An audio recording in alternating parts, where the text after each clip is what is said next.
This is She Creates Business, a podcast for wedding pros. Your host, Kinsey Roberts, interviews incredible women in the wedding industry who are making their mark and creating success on their terms. Join the conversation. Hello there, and welcome to episode 131 of She Creates Business, a podcast for wedding pros. This is your host, as always, Kinsey Roberts. Thank you for joining me today and every day. If you are a longtime listener, I appreciate you. Thank you for being here. If you're new here and this is the first time you're joining us, you're welcome here, and we're so excited to have you.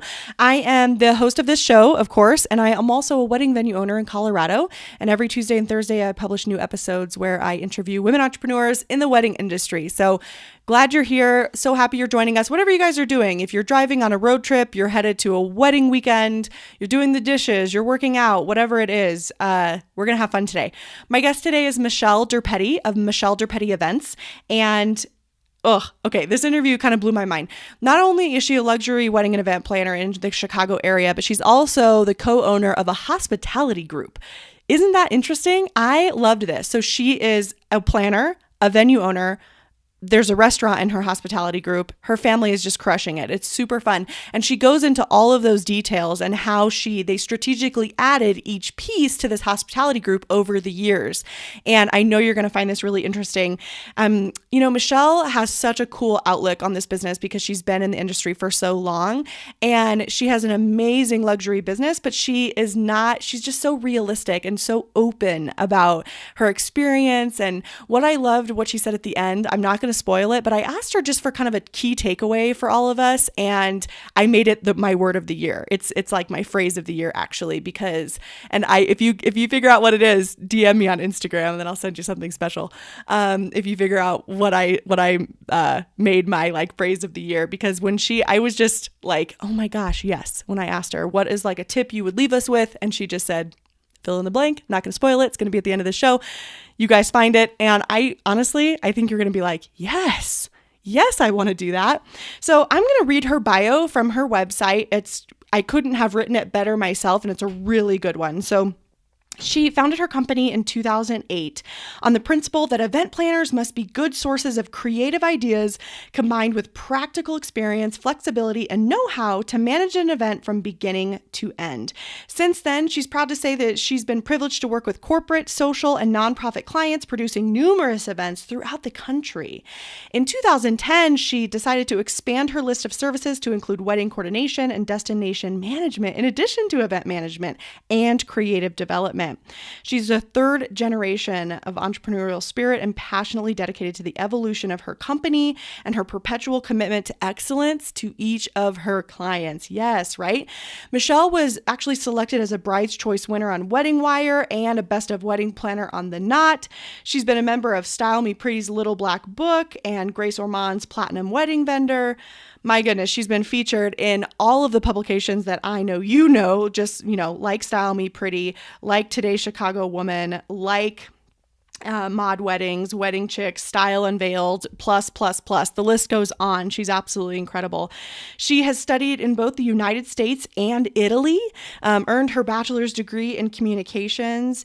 And she says, while it might seem unrelated, learning how to produce a live event for a crowd of 30,000 people that was televised live across the globe, I have hives just thinking about that, provided her with a key component and what separates Michelle Durpetti Events from so many other planning firms. Logistics management and timing are where her focus is centered. She is incredible. Really quick, before I get there, I want to remind you guys that if you're listening in real time, it is March 21st, 2019. And in episode 130, I interviewed Heather Dwight from Kaluna Events, also an awesome wedding planner right here in my backyard of Colorado. And she has a really cool 2-day workshop coming up called Love Well Planned. It's going to be an intimate style workshop. You are going to get hands-on experience. You're going to get tangible, actionable tips that you can take away into your business. And while Heather is a wedding planner and it is definitely planner focused, I encourage you as any professional in the industry to go. Even as a venue owner, I do a lot of studying of other wedding planners. I'm on interview 131, so I do a lot of studying of a lot of different people in the industry, and I think it's helped me be a better venue owner. So no matter where you are in your business, if you're in Wyoming, Colorado, if you're within flying distance, I encourage you to head over to lovewellplanned.com. Get in touch with Heather, see what they're offering over there. the workshop itself is in April, and you can actually get 20% off if you use the special code they created for us. She Creates, all capital letters, no spaces, 20% off your ticket. You can choose to go to day 1 or day 2 or both. So it's in Denver, Colorado. Not my hometown. I'm actually from a tiny town called Alt, Colorado, but we'll get into that later. Without further ado, here is my guest today, Michelle Durpetti from Michelle Durpetti Events. Here we go. Michelle, welcome to the show. Thank you so much for having me. I'm so excited to be here. I am excited to have you. It's such an honor to have you on the show. And we have kind of a power-packed episode. We were just talking offline, you guys, and we have 3 things that we're going to chat about. We're really going to dig into these topics. Michelle is a complete expert on all 3 of these. We are talking about the necessity of branding. Then we're going to dive into the importance of balance. And then we're really just going to cap everything off with collaboration. And it doesn't really matter what stage of business you're in. It does and it doesn't. These are 3 important topics. So if you feel like, hey, I just got started, tuck these away and take it piece by piece. We can't do everything all at once, but absolutely. You know what yeah. Thank you, Michelle. And if you are, a couple years in business, 3, 5, 10, great. Then you can really sink your teeth into all of these and see where you can improve or see where you can just pat yourself on the back and say, great, I'm doing that. Absolutely. I feel like that's really great advice. I mean, I think at any point in the game, there's always something you can learn, Thank you. Oh my gosh. Yes, I totally agree. Well, Michelle, I gave your professional bio there at the top of the show, as I always do. But really quickly, I would love for you in your own words just to introduce yourself to us and tell us what you do in the industry. They know, but tell us in your own words and just share a bit about yourself. I would happily introduce myself. So as you all know, my name is Michelle Durpetti. I am an event producer and wedding planner based in Chicago. I have been doing this a fairly decent amount of time. It's actually the only job I've ever had throughout my career. I've always been an event planner or producer in some way. I actually started in politics and it kind of grew and evolved from there, and eventually ended up in full time in wedding planning and event producing. So that was kind of where I got my start. Always based in Chicago, but I have worked throughout the country and even outside of the country, which is also a favorite thing of mine. And in my spare time, and I use that with air quotes because I don't really have a lot of that these days. I'm also a managing partner with my family's restaurant group here in Chicago. We have some steakhouses and a venue here in Chicago. That's the original has been in my family since 1941. So that's right. Do you mind if I pick your brain just about that hospitality group for a second? I know it's not part of the call, but it's so fascinating. I have one of my listeners is so interested in the concept of a hospitality group. And I think it's such a fascinating concept, but I wonder, the restaurant's been in your family since 1941. So it's almost 80 years. I love that. And so it's different, but the same. I live on a family ranch that's been in our family for almost 80 years. Oh, wow. Yes. But anyway, okay. So on to the hospitality group. Would you just give us a high level, 30,000 foot overview of what that means and what it's like to start one and run one of those? Absolutely. And I can even start. Here's the really interesting thing. So as I mentioned, this restaurant opened in 1941. It's called Gene and Giorgetti in Chicago. Gene was my maternal grandfather. So he ran the restaurant. Long story short, he ran the restaurant until 1989. And then my parents purchased it from my grandmother, and they've had it ever since. And up until 3 years ago, as a family, we always had what we called our original store, because in the restaurant industry, sometimes you refer to restaurants as stores. 3 years ago, we opened our second location. And it was a 5,000 square foot property that was near O'Hare International Airport here in Chicago, so a little bit out of the city. And what we realized was when we opened a second restaurant, and there was also a venue attached, that the minute one went to two, it's kind of like kids, right? All of a sudden there's twice as much everything, right? There's twice as much everything. There's twice as many insurance needs and twice as many payroll needs and so on and so forth. And we knew that was the first of many projects that we wanted to create. We actually have a restaurant launching in April. So the reason we did the hospitality group was because we wanted to protect ourselves, B, to organize ourselves, and also to be competitive, kind of touching on what we're going to talk about with branding here in Chicago and a little bit throughout the country now in the restaurant industry, not dissimilar to the wedding and event industry. Everything is cohesive and branded and streamlined, and people want to create a very visual, it's almost like the five senses experience when you come into a restaurant or you come into anything that has to do with hospitality these days. And the restaurant groups help solidify that. I think they sort of give it this umbrella under which it lives. From a logistical standpoint, back of the house, you have all of these things in order. You can have streamlined policies and practices and procedures from one restaurant to the next, even though, say, the uniform or the language or the menu isn't necessarily identical. The values, the policies, and the procedures are. So that was why we did it and how we did it. It took a little bit of time. We definitely, I think something that's really important for me is always knowing what I know, but also being brave enough to know what I don't know. And I knew without a doubt, I did not know how to create a hospitality group, nor did my father or my business partner, who is my cousin. So we went to experts and we went to our attorneys and we asked them to walk us through the process and guide us through the process. And that was how we did it. And that was about 3 years ago. And so now as we grow those various brands underneath what we call turnkey hospitality, it's really great because we have streamlined how we create budgets, how we create sales projections, what our legal stances on certain things, what our values and our belief system is, what our social media practices are, how we develop content. So it really, from the front of the house to the guest experience to pricing to all the way into the back of the house and well beyond that, the hospitality group gave us the platform and the foundation simultaneously upon which to build all of that. Does that make sense? That does make absolute sense. Now, what I just respect so much what you said was to be brave enough to know what you don't know. Absolutely. And that is, guys, coming from somebody who has so much experience in our industry and outside of our industry, I feel like that is such a nugget to hold on to, because it really feels like bravery sometimes, because sometimes it feels like with social media and you quote, see what everyone is doing, at least on Instagram. It feels like, gosh, I need to know so much more. I need to be so much further ahead of the game. And a lot of times you really just need to get advice from experts. Absolutely. And, one of the things that I always say, no matter where I have been in my career, I have been very fortunate because I've had my planning company, my own business, for 10 years now. And one of the things that I have been so lucky to have in my life always has been mentors, friends that I can trust and confide in, who are also colleagues, who are smarter than I am and maybe more creative than I am. And I learn from them just like they tell me they learn from me, right? Even though I always feel like they're smarter than me. But, I have really, really dear friends who, some have been doing this longer, some have not, some have been doing this for less time.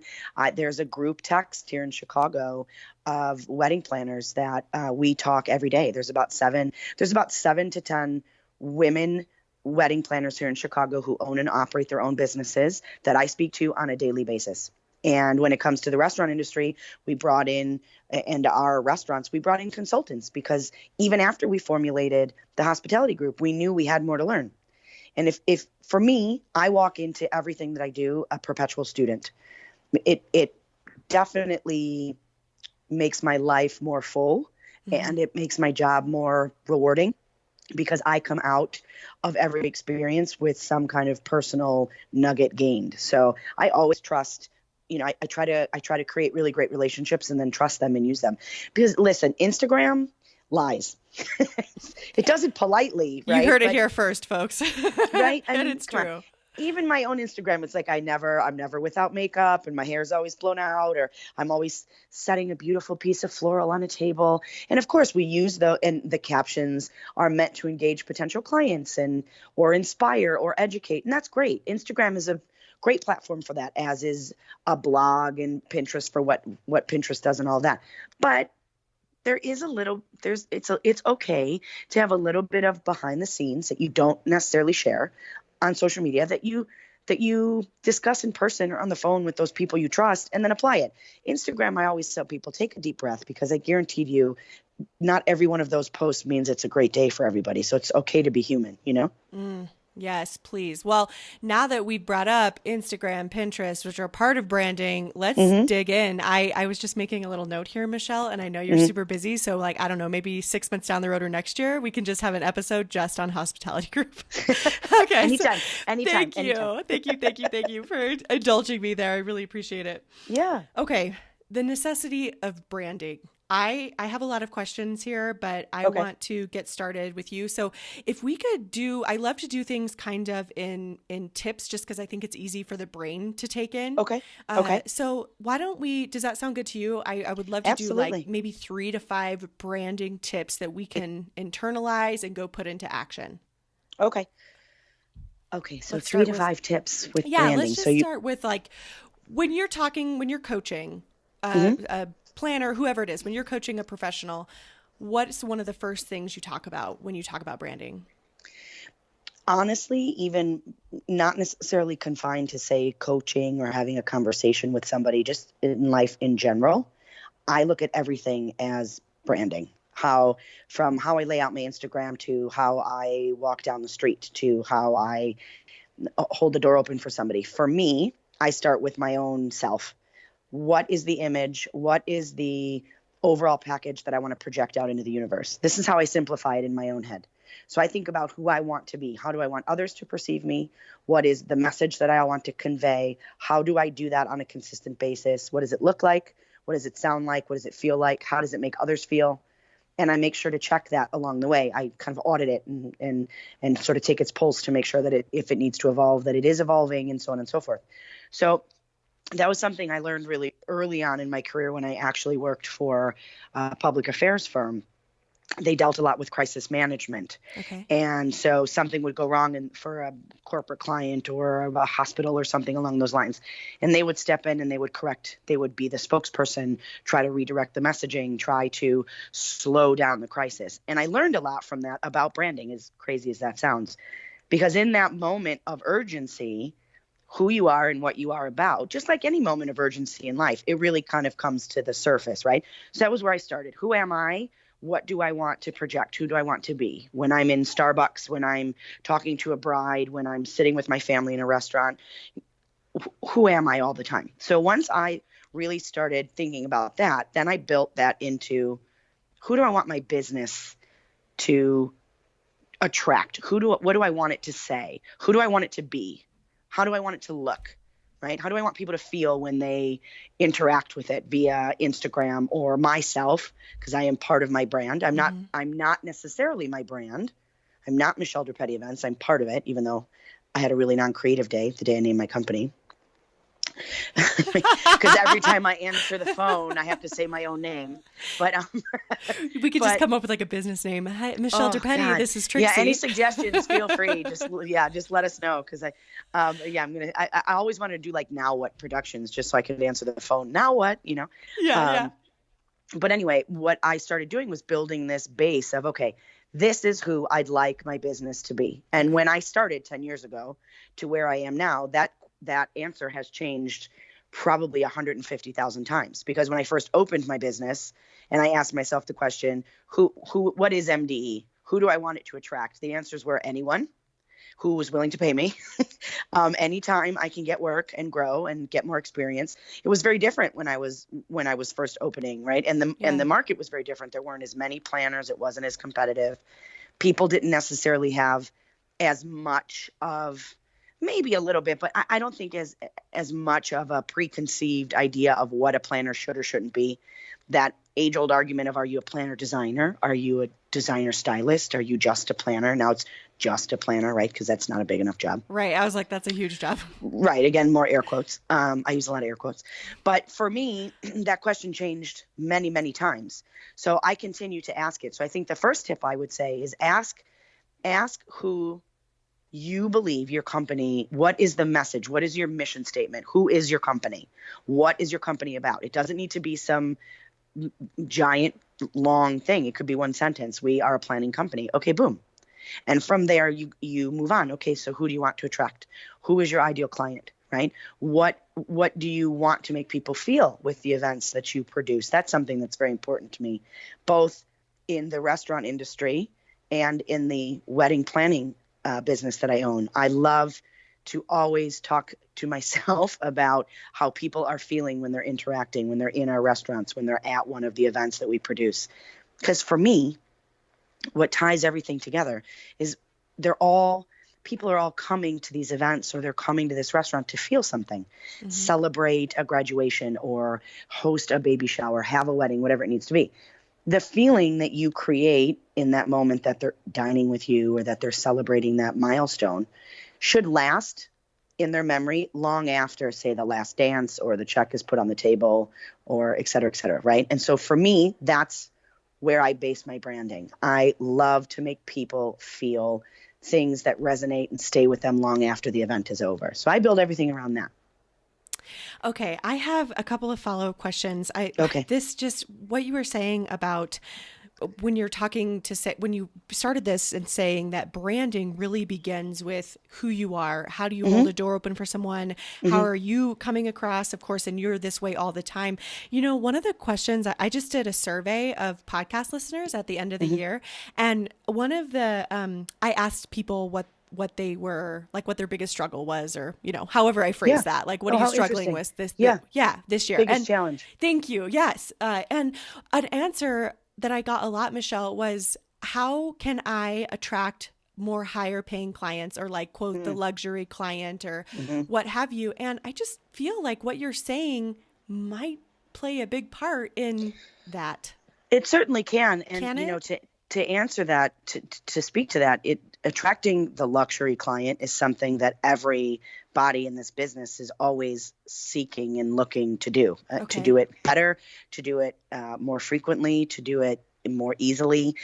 I think no matter how long you are in the business or what your success level is, I think that's always something you're looking to do. And I believe this, and it's a little more spiritual than, say, a high end or luxury. I don't necessarily use those words, but here's what I would say. And I think this answers your question. At the end of the day, when you're producing an event or you're providing a service, you have to put your heart and soul in it to do it. And you have to be passionate about it, because we're not really in this industry necessarily to be millionaires. We're creatives. So we need to create. It's sort of it's a calling. It's almost a vocation, right? So when you're doing all of that, you have to put your heart and soul into it. And I think what needs to happen is that the thought process of, I'm going to take this work, I'm going to hustle a little bit, I'm going to pound the pavement, learn the lessons. Yes. Not everything I take is going to be portfolio worthy, but it's going to move me in a direction. Sometimes it may be lateral. Most of the time it's forward. And eventually you start learning that what you put out is into the universe is ultimately what you attract back. So is it necessarily, I'm going to put out luxury vibes, and then all of a sudden this massive wedding that, wants swinging chandeliers and blah, blah, blah. I don't know. But what I know is over the last 10 years, I have consistently worked. Not every event has been easy. Not every wedding has been beautiful.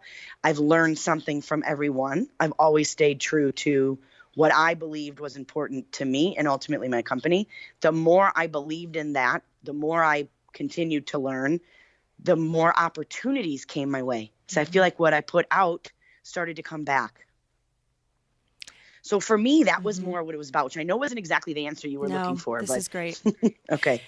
No, that's perfect, because I really appreciate what you said about that everybody's doing that, no matter how long you've been in the industry. Absolutely. And, you've heard it here straight from Michelle. She's been in the industry for years. She has 7 to 10 planners on a personal text in Chicago who are probably also luxury event planners, and everyone's still looking. Way smarter than me too, and way more successful than I am. Like, well, I'm like I'm the caboose on that text. On that text chat, but I feel like that's, even just that sentence is valuable for us, because we're always, and you also said, I've been working consistently, which isn't that what we all want? Like, we want to work consistently. We want to learn. We want to be students, and we want to grow personally and professionally. So maybe if you wrote that answer on the survey, maybe you're not, like, quote, looking for luxury couples. Maybe you're just looking to just crush it personally and professionally, move the wheel forward, and get those opportunities like Michelle was talking about. And something that I did too over the last couple of years when I really wanted to start, because I have asked myself that question multiple times too. How do I reach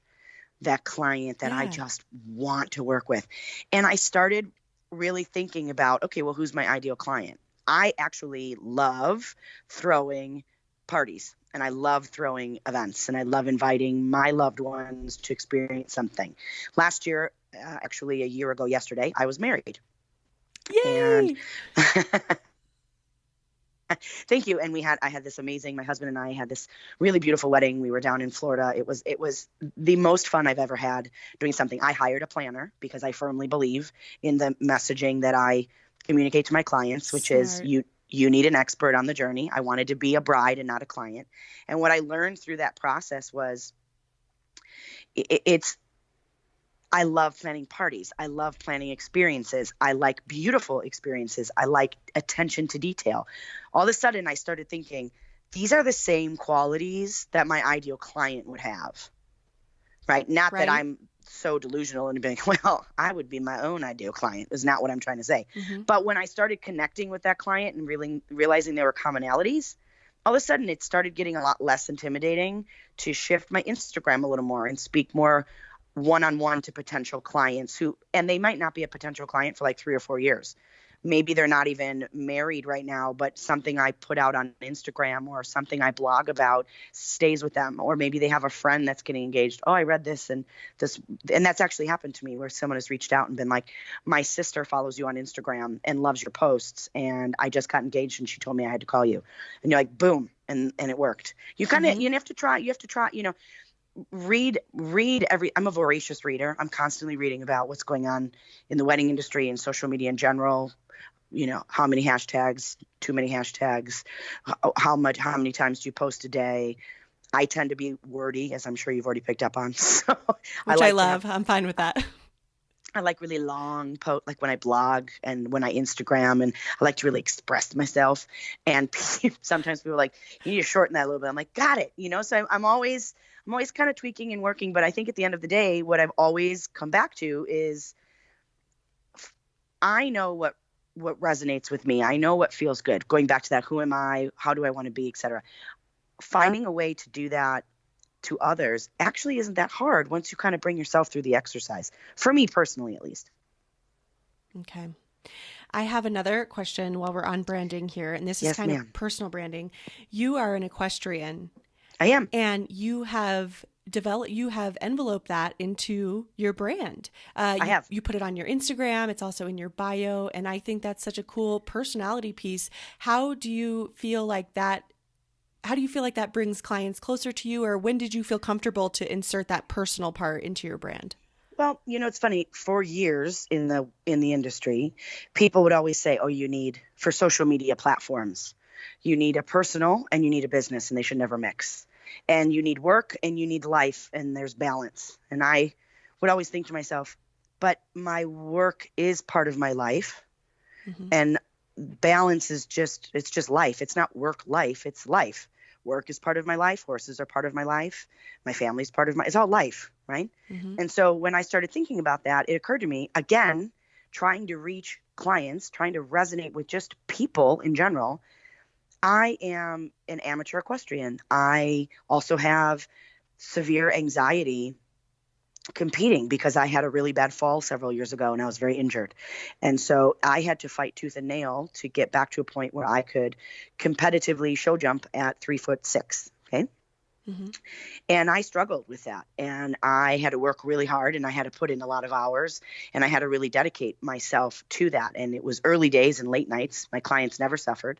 And I was always very open with them. And so many of them would say to me, it's really inspiring that you do this. Like it just makes me love this process even more, that I know you have these goals and these things, this like love of life, sort of insatiable, like need to seek out accomplish objectives. Right. Mm-hmm. So I just started thinking brides are not just brides, right? Just like work life, like life is all of it. Brides and grooms and people in general, they're not just one category. They're not just a bride or just a groom. They could be athletes, or they could be going to school and trying to become an attorney, or studying to be a doctor, or looking to learn a new language and working really hard. They could have a personal goal that they're trying to accomplish. If I'm talking about what I'm doing to motivate myself, maybe that resonates with them. And then maybe down the road, when they're in wedding planning mode or they are in bride mode, they're like, you know what, that clicked. I liked that. And a lot of time, what I've noticed is started attracting clients who are very independent. They definitely have a full life. They, families and careers and probably a pet or two and all of these things that they're going on in their lives. And so what would happen is they would come to me not because they didn't know what they wanted, because they do. My clients are very decisive and they're very visual and they normally have a lot of direction. They just didn't have the time or necessarily the knowledge to know where to go to expedite the decisions. So by writing those posts about, hey, this is how I manage my time. This is when I dedicate to this. This is how I do that. All of a sudden clients, even equestrians, were coming to me going, you know what, I'm engaged and I'd love for you to plan my wedding. And it just started it worked. Like, so for me, and I know there's a lot of evidence out there that says keep it separate, personal, business, etc. And that works for many people. And I don't judge anybody.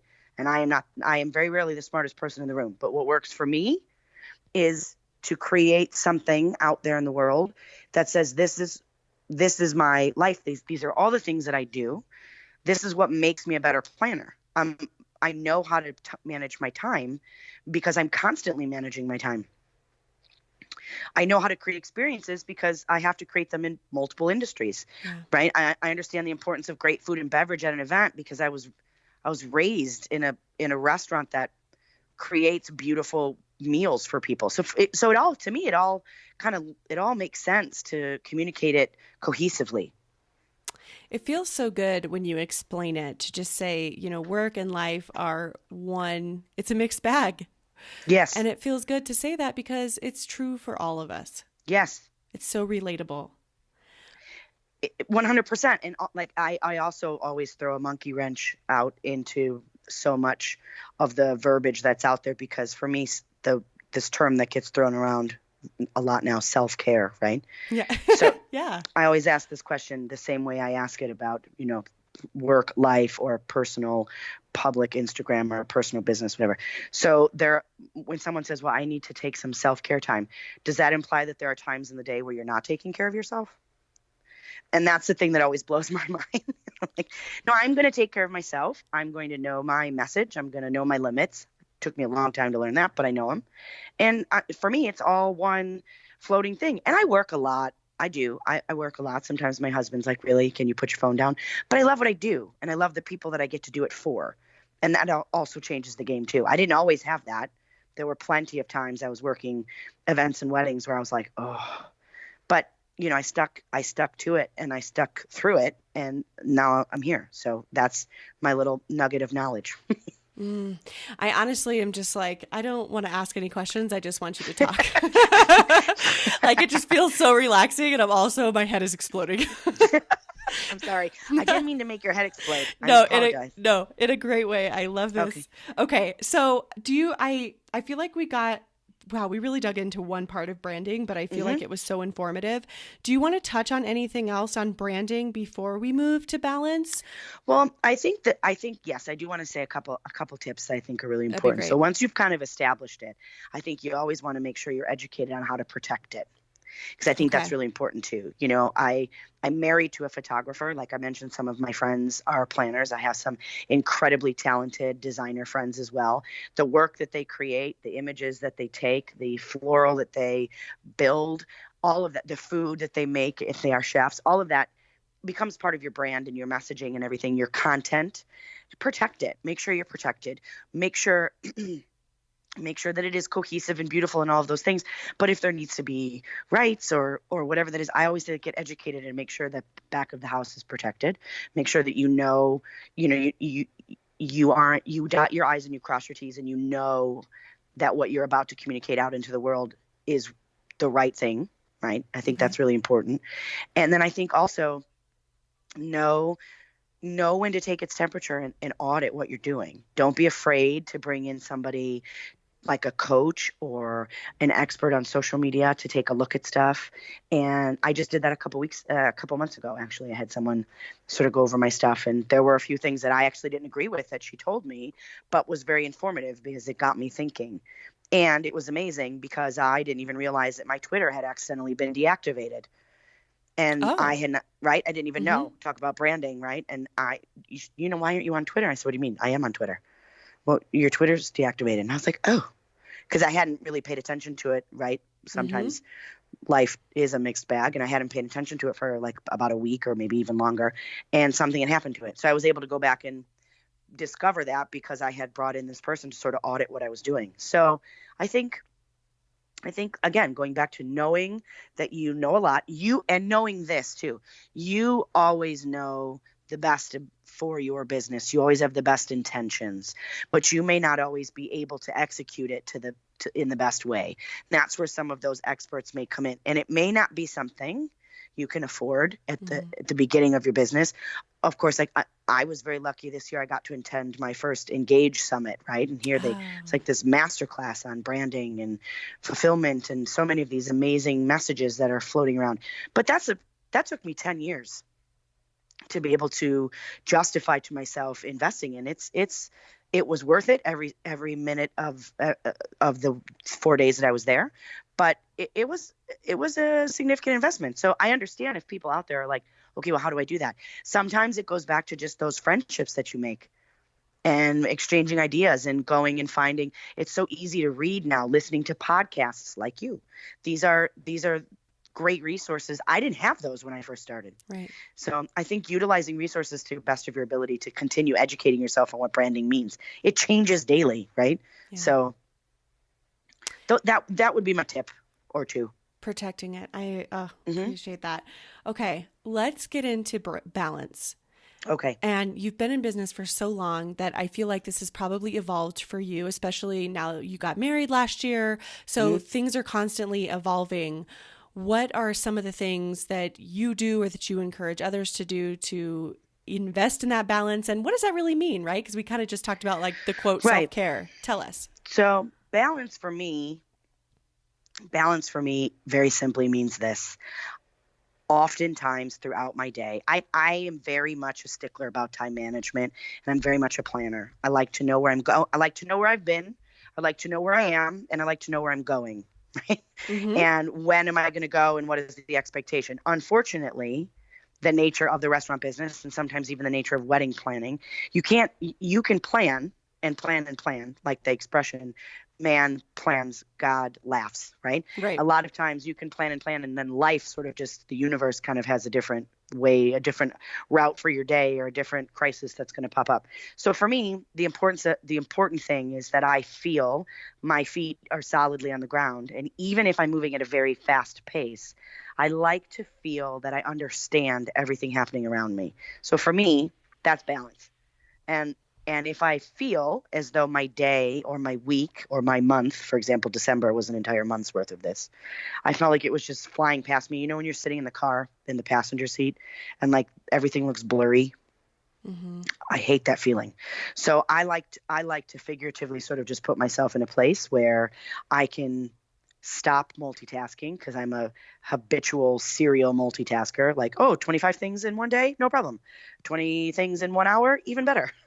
So I will be in the car driving out to the barn on a conference call with, trying to get 17 things done, because I'm stuck. My farm where my horses live are 52 miles from my house. So it's about an hour and 20 minutes each way in a time investment. So I try to use that time wisely, right? I'm always trying to how can I blah, blah, blah. When it gets too much, I need to slow it down and I need to feel balance. I get on a horse. That's what I do, is because I cannot multitask on a horse. If I have to be in the moment. And I think what happens to a lot of us, so many of us in the industry are to some degree or to an extreme degree creative. Many of us have business sense. Some of us don't, and that's totally fine. I didn't when I started. I had to learn the hard way. And I think what I learned running my own business, I thought I'd have all this freedom, and you have no freedom because you're running a business 24 hours a day, right?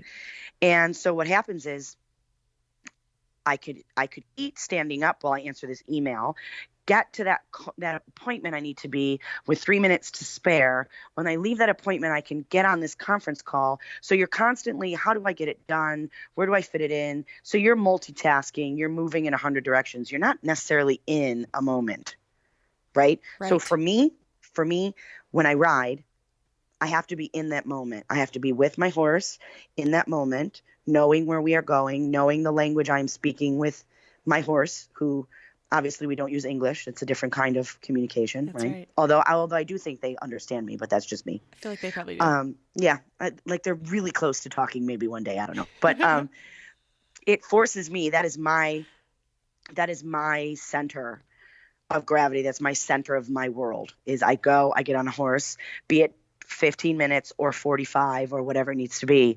It quiets my head. It brings me out of everything I'm focusing on. Normally, if I'm chewing on a problem, trying to find a solution, by the time I'm done riding, it comes to me. Or I'm done riding and I've broken a little bit of a sweat. I've not focused on something that's been driving me nuts, and I took a break from it, and I'm able to come back to it with more clarity. So for me, my biggest piece of advice, if you're going to own and operate a business and balance family and needing to go to the grocery store and look really pretty on Instagram and all of those things, make sure you find some time, even if it's a half hour a week, if that's all you can do, find a little bit of time just for you to do something that gets you in the moment, even if it's take a walk or get a manicure, something. I'm a firm believer in that. That's great advice. I have never heard it articulated that way, because I could see myself when you were saying, if you go to an appointment and then right after that you take a conference call and then right after that you're driving, but you're on another call because you're just trying to pack it in. I just really saw myself in that schedule. And I really like the way you articulated, find something you can be in the moment, because your brain has to stop working kind of in that one direction and redirect itself. And I think the beautiful thing about it, like any other part of your body that you're trying to get fit or any other skill that you're trying to perfect, the more that you practice being in the moment, the more easily it comes to you. So then if you are a mom or a dad and you have children, you can say, I'm going to be in this moment with my kids. Or if you're at an event and something spectacularly beautiful that you planned is happening and your client is having this moment that you contributed to creating, you can be in that moment and feel immense satisfaction. Or if you are on the back of a horse and you're walking in to compete, in Washington, D.C. after working all year to qualify, you can be in that moment. To me, the more you practice it, the better you get at it. And that also brings in that word we were talking about before, because now you're balancing stuff out, right? That's right. Now you're already practicing self-care and it's habitual. Right? You're not trying to make appointments. No, it's called it's just perpetual self-care, Mm-hmm. How do you balance? You work with family. You mentioned your cousin's your business partner. Yes. Your parents own the restaurant. So you work with family. So do I. How do you balance, being in control of Michelle Durpetti, but then working with a partner on these other things? What does that balance look like? I think anyone that works with, I'm sure as you're asking this, you have your own answer in your head, right? Like when you work with family, you're like, oh my God, that's so nice you work with family. And you're like, isn't it? Is it? Amazing. Is it? It's amazing, isn't it? You sort of put this glazed donut look on your face because you're like, next. So, oh my God. It's like, oh yes, I have to, my phone's ringing. I have to go do all the things I just talked about not doing. I'm going to go do them now. But all joking aside, how do I balance? I don't have a choice, right? If I, this is what I learned this year. So I actually, and I said this too offline, I just turned 40, literally 3 or 4 days ago. And I spent, I know, I feel like I earned it. I'm embracing it. So, but here's what I learned at 39. And I think I don't necessarily know if this is specific to age or if it's just life and journeying, but this was what I learned last year. Oftentimes I would have this figurative plate in front of me, and in my head it would be split into almost like triangles of like a pie. And this one triangle, one slice was MDE, my planning company, and one was my father's health, because I help my dad sort of manage some health issues that he has. And my parents, I'm an only child, so that's very important to me that I be able to do that. My horses, for example, the restaurants, the current restaurants, developing new restaurants, all of the various things. What I found was this: anytime I felt like I was focusing on one piece of the pie, I was neglecting the other pieces. And then it went from feeling neglectful to almost feel like, well, if I can't do all the things all the time, I'm going to fail at something. So I have to do all the things all the time. All of a sudden I was like, no, actually I don't. And I went back to, because I sort of drove myself past in my flurry of trying to do everything and not disappoint everyone. I drove myself past my own mantra of like, who are you? What are you about? What are you going to do today? What is your time management? And I had to check myself. And so I literally had to sit back and say to myself, okay, here's the deal. When someone needs to talk to you, when something needs to be addressed, sometimes you have to say no, or sometimes you have to be honest and say, look, here's the thing. I have been working for 12 hours. And this is maybe something I'd say to my cousin, not necessarily a client. I've been working for 12 hours. Is this an emergency? If it's an emergency, I'll talk to you. If it can wait till tomorrow, I'd really like to enjoy dinner with my husband. I'm going to put my phone down for an hour. Little things like that, right? So what I learned this year and how I got through all of that was there was still stuff coming at me at 800 miles an hour, because it's always going to come at me that way. And I don't have a choice. I have to be there for my family. I want to be there, more importantly. My company is one of the greatest loves of my life. I love that I'm able to do what I do, as are my horses. And a lot of other, everything that I do is something that I love. So for me, there isn't ever one piece of the pie I would remove and be like, let's knock that out and I'll feel so much better. I make it work because I want to. So I just figured out, and there are bad days, believe me. I don't mean to sound like some like guru, because I'm not. There are bad. Last week I had a couple of bad days leading into 40. I was like, what is actually happening? What's happening? Who am right? I? And, I was like feeling a little bit, maybe not my most fit that I've ever been. And all of a sudden, what's this crow's foot looking thing by my eye? And these things, and I called my friends, and I literally stepped away from things. Nothing was urgent. My clients were okay. I always check my email. I always have my phone with me. But I put, I was with some friends and I laughed for like 25 minutes or a half hour, and I felt better. And then I was able to get back into my life. So for me, I think the way I'm able to do everything is because of the people I have in my life. Between my husband and my friends, they help me immensely. I think surrounding yourself with good people is the secret to not just business success. My father used to always say, you don't need to be the smartest person in the room. You need to be smart enough to get smart people around you. Right. And I used to love that. My dad was in radio advertising before restaurants for like 30 years. And he's probably one of the more brilliant people that I've ever known, and also very stubborn. And I'm going to throw that in there just in case he listens to this so his head doesn't get too big. But Thanks, Dad. Yeah, right. Thanks, Dad. He's one of the smartest men that I know, because he taught me that phrase that I said to you earlier, be brave enough to know what you don't know. He would sit in a room as an executive vice president and look at people, managers, and all of the executives in the room, and be the first person to say, I don't necessarily have the solution, but I know that all of us sitting in this room, if we start discussing, can come up with one. So for me, that's always been something I learned by example. And I think that's how I get through my life. I depend on the people around me. I have a young woman that works for me named Nicole, who is wonderful, very motivated, very organized. I have great friends. My husband, thankfully, understands, the pace at which my world moves, because he's also in it as a wedding photographer. Right. My horse trainer, Caitlin, is my best friend also. And so I can very honestly call her and say, look, I can't get there for the next 3 days. I'm really sorry. I'd love to be there, but I have to focus on this client because this client needs me. She said, no problem. And the horses stay working. They stay happy. They stay healthy because she's with them every day.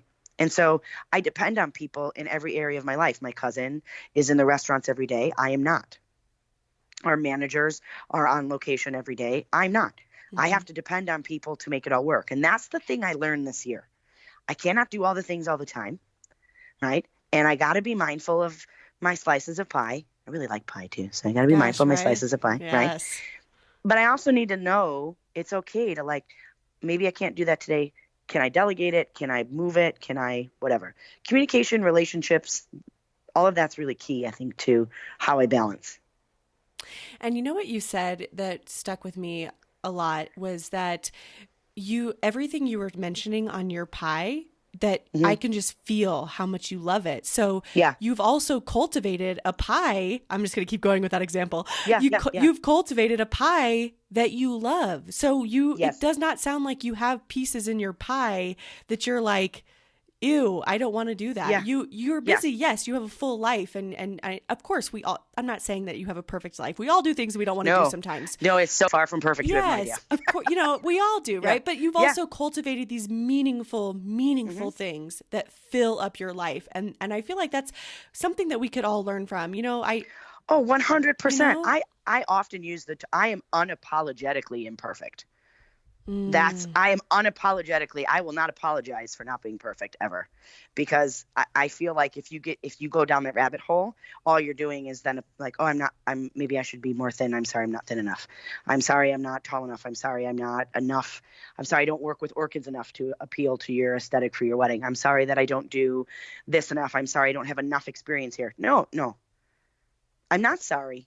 Right? I might be disappointed if I lose an opportunity, or I might feel badly that maybe somebody had something at the moment that I didn't. But when you compete with horses, when you go in the ring, there's always someone. It's not an inexpensive sport, right? And it's not a sport that can be taken up lightly. It does require a lot of time. It requires a lot of financial support. There are many, many people in it who spend a lot more than I do, money-wise, and I'm competing against them.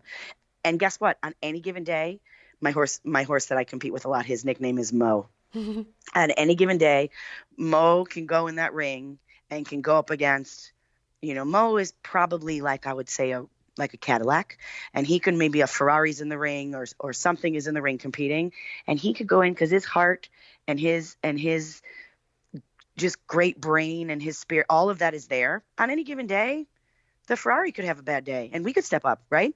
So I'm not going to apologize for maybe I'm sorry I didn't spend enough here, or I'm sorry.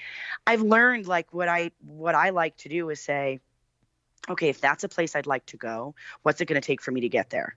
Instead of apologizing for it, what's my process and how am I going to go and what's my journey? I'm a firm believer in, the pursuit is equally, if not more important than the destination. So if like you're pursuing luxury clients, if you're pursuing that and that's something you love doing, in the pursuit of that, you'll eventually get there. If you love every part of what you're doing, realizing that some days, like, believe me, there are days when I'm like, our client wants to do what? Right? Because, everybody has those days. We're like, I had a client just the other day call me and ask me, dead serious, you're going to guarantee it's not going to rain, right? No, ma'am. And here's where I'll tie this all in. I really wanted to be like, I'm very sorry that I'm not a fairy godmother or an expert in weather. And I was like, no, I'm not going to apologize.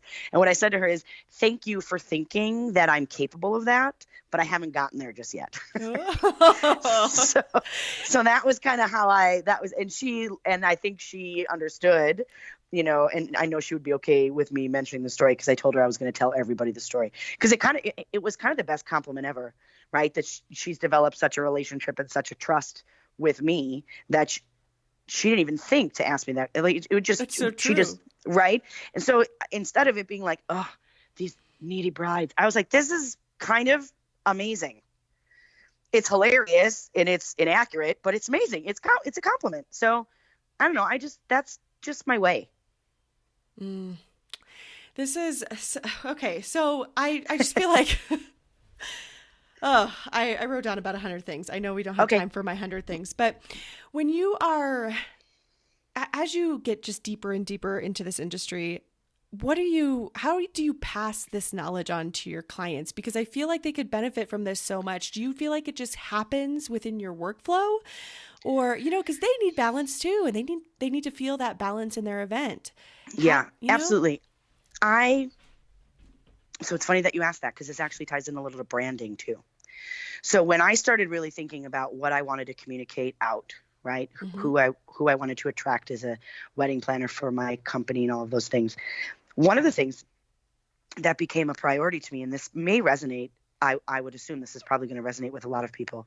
One of the things that frustrates me the most about this industry is the miseducation of our consumers. And by consumers, I mean brides, grooms, clients, et cetera, right? Because they're consuming the products, the services that we're selling.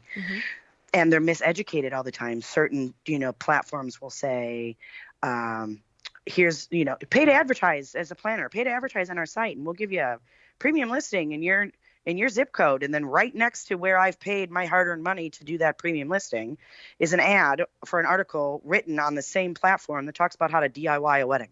Right. So, or ways to cut your budget, or, ask to use your friend's flowers from last week, and all of these tips that they get from people. And it always bothered me that I felt consumers, our clients, these people that we're part of their lives, and they're miseducated. So something that really became important to me when I was communicating out was also communicating that I start almost every week. If anyone wants to find me on Instagram, you'll see I do this really consistently. I'm honest with my clients.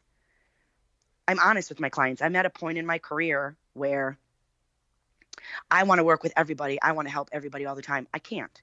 Right. And I'm only able to commit to about 10 weddings a year in order to balance all of the things that I do. I used to do 30, 35 a year. When I started working with my family, I brought that down so that I could give them the same amount of attention, the same integrity that I always committed, and feel good about that. And when I started doing that, I started getting really mindful then of who I wanted to work with. Now, I understand many people out there can't do that because it is their full-time job. So they need those numbers, and I get that. But I still think the importance for honest education is relevant for everybody.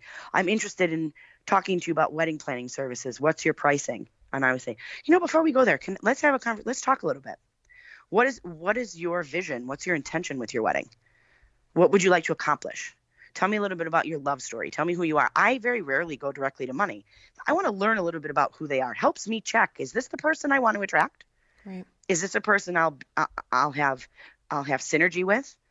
Right. And also, is this a person that I can, within this same conversation, explain, this is the product, what you're coming to ask me for if I tell you my pricing. Understand that I don't negotiate. My pricing is what it is, because here's why. I did negotiate for a long time. You have to when you start. Sometimes it's just a fact of life, and anyone tells you differently, I don't know, they're just telling you differently than I would. For me, there were plenty of times. I mean, my first wedding was a month of, and I maybe got paid $500 for it, right? But what I say now is this: all of the work that I do to cultivate that website, all of the time that I spend to produce these events, all of the relationships that I invest in, the vendors that I've built trust with, that I refer to my clients, all of that depends upon integrity of product. If I discount my price to you, you're not getting the same quality, because what am I going to remove when I remove? What service am I removing my time that I'm dedicating to you? Am I removing a specific, we won't talk about bands, or we won't talk about venue? No, because it's going to impact my ability to do my job. So if you're going to allow me to come in and be a part of this, and you want me to be part of this is how I do it. May not work for everybody, but this is what I think. And at this guest count, and with what you're talking about, you're looking at this kind of wedding, and this is what I would be, and this is the investment that I would be as a planner. And that's where I've gotten to in my career. I was not there. Anyone who's listening is like, well, shoot. That sounds fizzle crazy, sticks. right? That sounds crazy banana pants to me. I would say, hold on one second, because let me just tell you, it was only in the last 1.5 to 2 years that I really got to that point, honestly.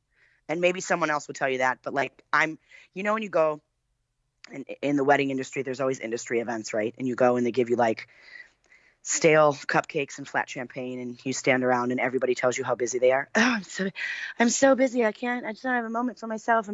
I'm always the person that's like, if I'm not busy at the time, I'm like, I am about as slow as they come. So I'm assuming the business will come. If not, maybe, I don't know, I'll figure out what the next phase is. But I'm never that person that's unafraid to say the things that maybe people need to feel more guarded about. I don't know. So for me, I figured out how to apply that to my clients a little bit.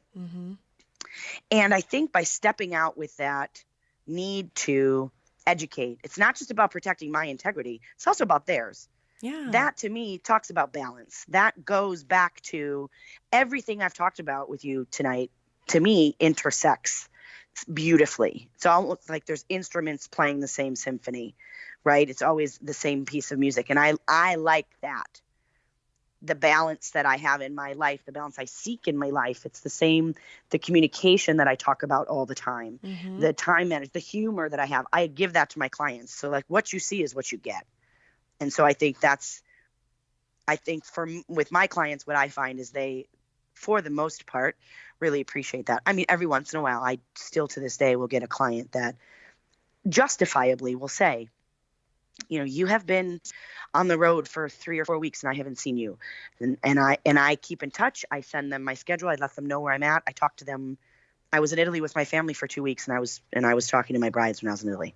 Because for me, I have this blessing of being able to travel.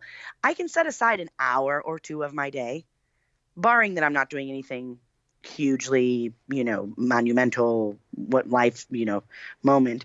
Like Totally. when I went wine tasting starting at 9:30 a.m. was not a day to talk to clients. That was just not the day. I can't talk to you for at least 48 hours. Right. Left that off the roster because I was like by Yeah. 9:30 being like 3 bottles of wine into a wine tasting. Like no decision is, they're either going to be really awesome or really not awesome. So let's just err on the side of caution. Correct. But, I try to make a little time and be communicative. And so if they do get upset, I talk to them about it. And reasonable people tend to come to reasonable solutions, right, and conclusions. So right. I believe in communication, honesty, and I believe in it all the time. I'm not afraid to educate my clients. And it takes a really long time. I remember sitting like in conferences and reading books and looking at podcasts and listening to things. And people would say, sometimes I even say no to a client. And I would think to myself, do you pay bills like I do? Because I don't say no to clients, right? Because my lights are going to shut off, or I really need that Gucci purse, or my horse needs to eat, or whatever my reasoning for the day was, right? Because sometimes I really do need that Gucci purse. So, I mean, it's true. It's true. Right. Whatever your version may be. For me, it's Gucci. For someone else, it's something, something different. But my point was there was a time where I couldn't do that. And I'm very fortunate now because I have multiple jobs. So I'm very fortunate in terms of income. I'm in a different place than I was a couple years ago. But I had to stay my path, continue to cultivate my messaging, who I was. And even before I was in this place where I am now financially, I was saying these things. I started testing the waters a little bit. How much is your full planning? My full planning costs $10,000. Can you do it for $75,000? No, I cannot. Right? I'm very sorry, I cannot. But instead of just walking away, what I would do then is say, maybe I can do it for $85,000. Okay. Right. And so that was back then. I didn't jump off this cliff of I'm going to be this super tough person who sticks to all, and I'm going to leap into this luxury mindset and no prisoners and integrity only. You still have to pay bills. So there needs to be reality there. Right. So I started setting a goal. I want to make $10,000 a wedding. So this year though, I can get by and live my life making $8,500. So I'm going to set my pricing at 10. I'm going to pitch 10 every time. If there's one that I really want, if there's a beautiful wedding that I think will enhance my portfolio, potentially be published, cultivate really amazing referrals, I may do it for 85 because the 2,500 in cash I'm not getting, or the whatever. I'm really bad at math. I hope that was 2,500. I'm bad too. I was just 2,500. Yeah. By reducing my fee, I'm making up for maybe in opportunity. I'm making up for in relationship building. I'm making up for in press. And that is also a worthwhile component. So I would often look at that. And there were times where, can you do this in trade? Client, other vendors or different places. Can you do this in trade? Or can you give this for free? Because I'm on Instagram and I have 30,000 followers, says a potential client. That's great, but what is that going to do for me potentially? Right. So I like to really make sure that I feel it's a solid enough exchange. Okay. That is such realistic advice, which I feel like is sometimes lacking. I'm sorry. Sometimes I'm too real for people. No, I love it. It's just such it's a breath of fresh air. I mean, Thanks. I'm very happy with the guests on our show, but I like you, I read a lot. I put my ear to the ground, and I think sometimes it kind of stinks and feels a little bit disheartening for someone like Yes. me. I have not been in the industry for that long, and it feels a bit disheartening sometimes when it's like, don't accept the clients you don't want to work with, and you're like, Yeah. Right. I really need You to do realize actually I pay have my bills, bills. right? Yeah, like Right. I want to eat. my kids want to eat this week, so Right? or whatever. Like I need groceries, or perhaps, I don't know, the dry cleaner, right? Because it's not like we're talking about, oh, I really want to, take that private jet over to St. Bart's. Like, no. We're talking about basic fundamental needs Thank that you. by working, when you get paid, get fulfilled. This isn't like luxury palooza. This is like everyday stuffs, right? Yes, ma'am. And sometimes, it's okay. I would love $10,000 planning fee for this wedding, and I feel like I should get $10,000. But you know what? I don't have anything else going on that date. I'm 5 years in or 7 years in. I haven't worked at this venue yet, or maybe, I don't know, whatever it is. Have the conversation with yourself. Go back to that person that you trust, that is maybe an industry friend or a colleague, and have that conversation. I have it all the time. And it has helped me. And also what I do is I learn from these other women too, because they may come up against something that I have not yet experienced. And then I learn from that. And that's really helpful too. Oh, so I mean, they're kind of paving the way in a sense. They can everyone kind of does it help for each one another. other. Like, right. And it goes well beyond like, oh, this venue has these chairs, or, oh, hey, has anyone gotten an inquiry from this potential client? It goes well beyond that. And it's like, you know what, guess what? I am feeling really down because I'm not getting inquiries. And I'm just curious, this other person that's on in this conversation, you seem to be getting a lot of inquiries. You seem to be doing a lot of really cool, dynamic stuff. Can we talk about what you're doing that maybe I'm not? And then there's that exchange. It's so good. Okay. Yeah. Here's the thing. I could talk to you forever. Forever. It's literally been an hour. Has it really? I know. I might have to actually split this up into a part 1 and part 2 legitimately That's on totally fine. my episode, on my actual podcast. But here's what I'm going to do. I'm going to tuck the collaboration part into my back pocket so that you have to come back. Fair enough. whenever you're not busy. Listen, I am more than happy to come back anytime. It is such a delightful compliment to be invited back. My mother used to always say, make sure, when you're a guest in somebody's house, you leave it the way you found it so they invite you back. So my mother would be very happy to hear you say that. So you're invited back to this house anytime. Literally this thank podcast you, house is my actual I appreciate house. that. I appreciate that very much. I love what you create and what you inspire and the conversation that you spark by doing what you do. I think it's really valuable and really important. I think it's a really great place for people to be able to come and learn. Thank you so much. I truly appreciate that. That's a huge compliment. What if you could leave us with just one thing, one final piece of advice at the moment, what would that be? Oh, one final piece of advice. No pressure. No pressure at all. You know what? This would be my final piece of advice. It may be a little emotional. So I'm already crying. Okay. So bear with me. I think it would be this. Allow yourself. That would be my piece of advice. Allow yourself to make mistakes. Allow yourself to learn. Allow yourself to laugh. Allow yourself to cry, because that may happen some days. Yeah. Allow yourself to sweat and feel that like, oh dear, I may vomit from this client. That's okay too, right? Allow yourself your family time. Allow yourself your victories. Allow yourself a pat on the back. Just allow yourself. Like as you're going through this process, you're creating business, you're impacting lives by planning weddings or photographing weddings or whatever it is that you're doing. You're impacting a life no matter what. Even if you're a dentist, which I don't mean to put down dentists, but it's not necessarily a creative thing like a wedding planner. I really feel like I'm offending dentists now. I'm sorry. Dentists, don't at us. We love you guys. I love you very much. My point is this. This is my point. When a dentist comes into the office every day, he's affecting lives, right? When a wedding planner comes into the office every day, they're affecting lives. When a car mechanic, every person that has a job, every person from a rocket scientist to a plumber and everybody in between, we impact each other. If you allow yourself to be in that process and to be a part of it, I think that's how you ultimately figure out who you are, where your business is going to go and how to bring back to you what you're looking for. So I think allow yourself. That would be my advice. And don't offend dentists.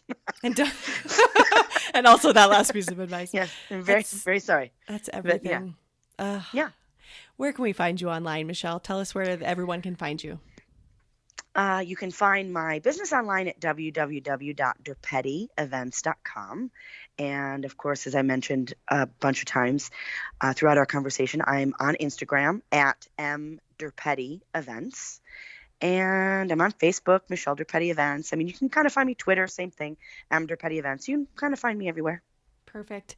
And those will be in the show notes. Michelle Durpetti, It has been my great honor to have you here. Thank you so much. Thank you. I really appreciate you. Take care. I appreciate you too. Happy New Year. Happy New Year. Thank you so much for listening to She Creates Business. Please take a minute and head to iTunes to leave an honest review so we can help more wedding pros find the show.